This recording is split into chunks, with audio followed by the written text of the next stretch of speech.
Yep, so Pack Nation, it is Pack here. In today's video, I got a lot of new information for the PlayStation 5 and next generation and how it's going to pertain to the next 2K game. Now, this time I'm talking about the patents. There have been specific patents that have been released for the past couple months now, and I want to talk about the most important ones and how they're going to pertain to the game. Before this video starts, be an OG, join the Pack Nation, and subscribe. I talk about next generation stuff all the time. You guys know this is like my favorite stuff to talk about right now because it's just so hype for me, and I want to discuss it right now. Let's get this video started with number 5, and that is the back buttons. Now, this is a patent that I've talked about before. This one is probably the least exciting and one that already exists in like Astro controllers or customizable controllers. It's back buttons on your PlayStation controllers or Xbox controllers. Now, they already released how the PS5 controller is going to look like, and guess what? There's no back buttons. So what they're going to do is what they already did with the PS4. They're going to release the little back button attachment that you can buy separately, which is annoying. In my opinion, they should have just had them already on the PlayStation 5 controller. This is next generation. It cannot cost that much more to add it in. Honestly, I feel like it would have been the same price, but they decided not to add it for whatever reason. Maybe it was, I accidentally touch those buttons all the time and I mess up. But once you get used to it, it gets better, right? Now, how can this help with 2K? I feel like it's all about competitiveness and doing things faster than other people. A great example is lob passes in the game. If I want to lob to a teammate, right? I can be a little late sometimes, then I double tap triangle and it's half a second too late because I'm changing my finger to go to triangle. Now, I have the back button. I have my finger already on the back button. So instead of having to move my finger from X to triangle, I already have it and instantly pass it, like in the moment. It's all about speed in 2K. Sometimes people defend you really well, and you have to be as quick as possible. I feel like those little frames that your finger is causing you, it matters in a game like that, especially in fighting games too. If you want to do an attack, you can already have your finger on that button instead of having to move your finger, things like that. Another great example, and the one that affects me the most, is icon passing. I can quickly pass it to whoever I want by having my finger already on that button. If I have let's say I have my finger over R1 already to icon pass, I can either press X or square or whoever my teammates are, and I can automatically do it off the rip, not having to move any fingers, just boom, like immediate icon pass, no problem. I feel like it's super easy and it's the way to go. It's all about advantages, and I feel that gives you the best advantage. Now, at number 4 on the list, it is scene tagging. Now, that's a part of the new create button. Now, the PS4 controller has the share button. The PlayStation 5 controller is going to have the create button. Now, I've talked about how we don't really know what it's going to be, but we have a new patent that kind of maybe gives us a hint into what we're looking at. And I think it's really interesting, to be completely honest with you. It is basically a new social media platform. Now, PlayStation has their own social media, but I think it's going to be even more expansive and deeper now. So what it says is that you can now generate metadata and share moments in a game. So whatever you're doing, let's say I'm playing 2K, it'll generate everything I'm doing. Like let's say I'm in my team, it'll generate the team I have, the players I've drafted. It'll generate everything and put that moment online in like their PlayStation, social media account. And what you can do is you can go into somebody else's account and go into their moment. So let's say I want to save my team and share it. Another person could come in and use that team for free, right? Like, they don't have to go out of the way and make it themselves. Let's say I have, look at my roster. You can just straight up go into it just by going into that website. It's kind of like share play, if you know what share play is in the PS4, and the share button put together in a sense. Now, I don't know if it's gonna work if you don't have the game. It probably won't. And let's say my team won't work that way either, because if you don't have their team, how can you use them? But share play, you can technically do that. So what I'm thinking is you can use it for moments. So let's say I'm having struggle beating a team in my team. I can put it online and be like, hey, help me out. Someone help me out. And they can just jump in and play for me for that moment for maybe 5 minutes. And that's what it's starting to look like it's going to be. But the more important thing is it can help you. So let's say I don't know how to do a dribble move, and someone else does a dribble move and posts it on their profile, or it's trending in the 2K category. I can go in and it shows their data on their controller and shows exactly how to do the dribble move they just did. It shows the animations they were using, and you can copy that, and now you can learn how to do it on the fly instead of having to Google it or go on YouTube, it's a lot more detailed and expansive, and it's different, and it's definitely a step up of what we're at today. I think it could really change the game for learning how to play the game.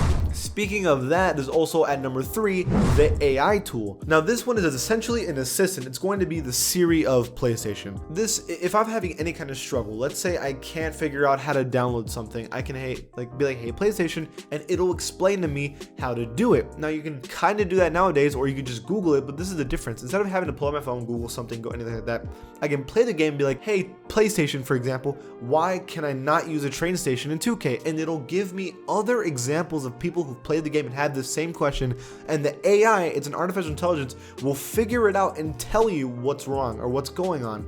So instead of having to call 2K support and be like, yo, why am I not getting VC when I just won this game, or why am I losing attribute points instead of earning them? That's weird. The game will be like, hey, this is happening, this is what people did to fix it. Instead of having to YouTube it, talk to 2K support, you can figure that out right off your PlayStation, because other people had these experiences. They talked to the PlayStation AI and it's figured it out already. Like that's crazy to me. That's the speed, and it's troubleshooting at its finest form. It's perfection. Perfection. Last year, I didn't like this in NBA 2K20, right? I was like, why can't I make my jump shot already? Why can't I do specific workouts in the practice? What's going on? I didn't figure that out until like 3 days later, when people finally figured out, hey, you have to play enough and then you can make your own jump shot later. The AI system would have already figured that out pretty early on, and I wouldn't have had that problem anymore, because everyone would have asked this question and they would have figured it out really, really soon. And I like that a lot. Now at number 2, it is biofeedback. Personally, I'm not sure what they could do too much with 2K, but I feel like it's the most important for other games. Biofeedback is kind of what it sounds like. On the controller, it'll feel me. What? Not like that, relax. But it'll sense me. It'll sense my heart rate. It'll sense if I'm sweating too much. Seriously, it's sensing that. Like, that's already been confirmed. It'll sense everything that's going on with me. If I'm nervous, if I'm calm, if I'm angry, if I'm happy, it'll be able to sense those things using the controller, and it'll affect directly the game you're playing. Now, I'm a little worried about this one, and I hope it doesn't affect 2K, because I feel like that's going to trigger me. Like, let's say this is an example that could totally happen. Let's say my heart rate starts to raise up in an important situation, and so the game catches on to that, and it's like, oh, you're nervous. You're going to miss. Your green window is going to be harder to make now. Your control's going to start shaking. The screen's going to start shaking as if you're like shooting a free throw in the game. It'll start shaking. And the same thing. That's not out of the question, and I'm scared that 2K is going to go that route, and it's going to affect the game directly when, depending on your emotions or how you feel or how much you're sweating. Like, my hands sweat when I'm playing games. What if the game's just assuming I'm nervous and then I mess up? That's going to be really, really annoying, and I hope that's not the case. But yeah, it's looking like the game will be changed based off of your personal info and what's going on, and I don't know if I'm down for that, but is it interesting? Absolutely. Do I think they should do it for 2K? I personally don't think they should touch that. And finally, at number 1, the most interesting, but some of you aren't going to be interested, it's the Robotic Gaming Companion. This is a patent that's already been confirmed. It's not coming with the system, probably. That hasn't been confirmed yet, but it's looking like something that you can buy with the system. It is what it sounds like. It's a robot. It's a little fluffy robot that might or may not look like this, and it does come with a camera. It's like an iToy or the PlayStation camera. It'll like sense with the camera. What it's supposed to do is it's supposed to share your emotions with you. So if you're angry, which by the way the controller will figure out, or you're screaming and it has a microphone and can listen, it'll resonate with you, and it'll get like upset with you. It'll be like, yeah, let's say you miss an open shot in the game and you get mad. The companion will be like, yeah, I agree. Although if that happens, I guarantee you, this is what I'm going to do. If you're happy, it'll be like cool with you. Like if you're playing 2K, you're shooting an important free throw, maybe the companion's like, hey, you can do this. That'd be like, my homie. You sold. I know a lot of you are like, Pac, I don't care about a toy robot. Like, I'm grown. I understand, but there's a lot of people that are younger and they're kids, and maybe they don't have friends and they want to play with something or have something. This is perfect for them. Like, this is really, I know it's silly for us and we're kind of like whatever, but there's kids out there that this is actually like perfect for. Like, not even joking with y'all. This is, if I was a little kid playing 2K and I had a little companion like telling me like, let's go, I'd be hyped. And especially with these kids that are like going through what we're going through right now. Let's say this continues, which is honestly not out of the question. they're alone. They don't have friends to play with. I mean, there's online, but let's say you want to play just regular Play Now Online or My Team. You got no one to play with. This little companion can play with you, and maybe sometimes it'll let you win. It'll make it more competitive, and you can tune it however you want.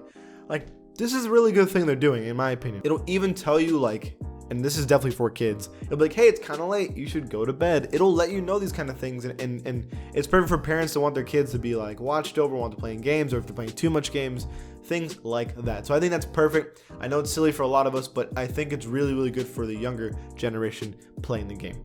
What do you guys think about all this information? Which is your most important and most interesting? Leave it in the comments below. And if you like this channel, give it a sub, and I'll see you guys next time.